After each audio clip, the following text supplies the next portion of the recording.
Welcome back once again to our live here. Now, while I just get everything set up and if anyone comes on board or anything like that, I've been calling a lot of people over the last couple of weeks and people coming through my 7 steps to reduce brain fog and reduce stress and clear brain fog. Obviously, I need to go and clear that brain fog. And they put in their details. I call them up, see how they get on with the guide and any other questions they may have. Now, I've called hundreds of people, and it's awesome being able to connect with people because people don't think I'm actually going to be calling them up. I did have my assistant call them up, but I love chatting with them about health, and then we book in for different calls or anything like that. So first off, if you do need to chat about health or anything like that, and you want to chat about it directly with me, drop me a message and we'll book in a time to chat further. But one of the questions that was asked to me is, what diet should I follow? What is the diet that I should follow in order to improve my health? Now, this health side of things is something which I want to tap into. Is it health or is it fitness? Is it weight loss? Is it that you want to sleep through the night? Is it that you're getting bloated? What is the thing that you're saying is health? Because that's something which is really going to dictate the diet. But when I work with a client and when I work with an individual, there are certain things that I have to take into account when I look at what is the one diet that you should follow. Because we have these different things where people like to put themselves into a box to say, I'm vegan or vegetarian or pescatarian, or we're going to go on a keto diet, or I'm going to fast. I'm going to go low FODMAP. I'm going to go and, I don't know, just go no sugar or something like that. But we have to look at these simple things. And when I work with busy professionals and I work with some managing directors of some super big companies and some of the busiest people around that I've ever met, we have to take into account their schedule, because there is no point in me saying you need to track all your food and all this sort of stuff if it's going to get in the way. Now, tracking food can become very easy if we work our way up to it. You can use an app, you can scan barcodes, you can just literally write the food in using MyFitnessPal or something like that, and you can start tracking your food. But we have to take into account schedule, because there's no point saying I'm going to go onto a ketogenic diet and you can't prepare your food, and you know you're going to be on the road 5-6 days a week. You're going to be eating at a hotel. You're going to be doing these different things. There's absolutely no point to say you're going to do this ketogenic style dieting or anything like that, and then your schedule doesn't permit it. You're setting yourself up for failure if you try and do that. Then we look at your tastes. Like, if you love having steak, don't go vegetarian or vegan. If you like having carbs, don't go ketogenic. Because again, you are setting yourself up for failure. And then another thing we have to take into account is that some people might be single and it's just you on your own. It's easy to follow a diet when you're on your own. But when you bring kids into the equation and they've got food in the house, which you're saying that you can't have on your diet, or you have to eat at the dinner table with the family and you're all around that table, and there's bread and butter in the middle, then we need to take these things into account. Is that what is everyone else doing? You're busy enough. You don't want to cook 3-4 different meals for your kids, for you and your wife.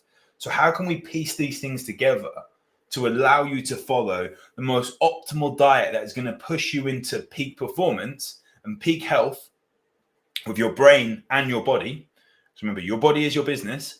Without a sustainable body, we haven't got a sustainable or scalable business. Then we look at your health history. If you've got signs of poor blood glucose measurement, your sugar's going up and down, if you're relying on coffee first thing in the morning, if you're waking during the night, that is going to dictate how we're going to push with your diet. We're not going to go super strict with reducing calories.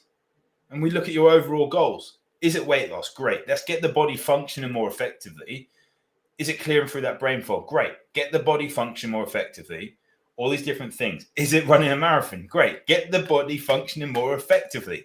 So when we get stress thrown at it left, right, and center, whether it's training stress, whether it's physical stress, emotional stress from your job, from relationships, or environmental stress from toxins in the air or mold in your house, your body is much more resilient to it. So we take into account your health history. We'll look at the eating out side of things, because you can eat out and be healthy. And when I see people say you can't do it, I know you can because I've done it myself. It's a bit more of a choice. And that's where we have to look up here in our mind to say, do I really value myself enough to make these decisions? Now, yes, when I go to some restaurants and I'll look at how things have been and all this sort of stuff, and I'll think, yeah, I can be a bit more flexible today. I can have my chips with my burger and no bun or something like that, or have a gluten-free bun because I'm intolerant to gluten. But a lot of the times I'll say, I'll switch the fries for a salad or a jacket potato or something like that, and make sure I'm making better choices. Have a starter rather than a dessert. Or if I want to have fries, I don't have the bun with my burger or something like that. We can make better choices, and it comes down to self-love, self-worth, and how much we want to push forward with this. And the sustainability is one of the big things, because if we say we're going to take something out for, like, you have dry January, but then 1st of February you get absolutely wasted, what was the point of that? You had a little bit of detoxification or something, but what was the actual point? Because then you then go and make up for it in one weekend where you're completely lashed and you can't remember it. So a lot of times people have this diet that is boxed in to say, I'm going to do this for 6 months before a holiday, before the summer, and get into shape. But then in reality, they then fall off afterwards and find themselves back to square one. No doubt you've done that before, because I've done it many times in the past, years ago, where I wanted to drop this 2-3 stone, 20, 30, 40 pounds. I would drop it, and then I would go back to what was happening before.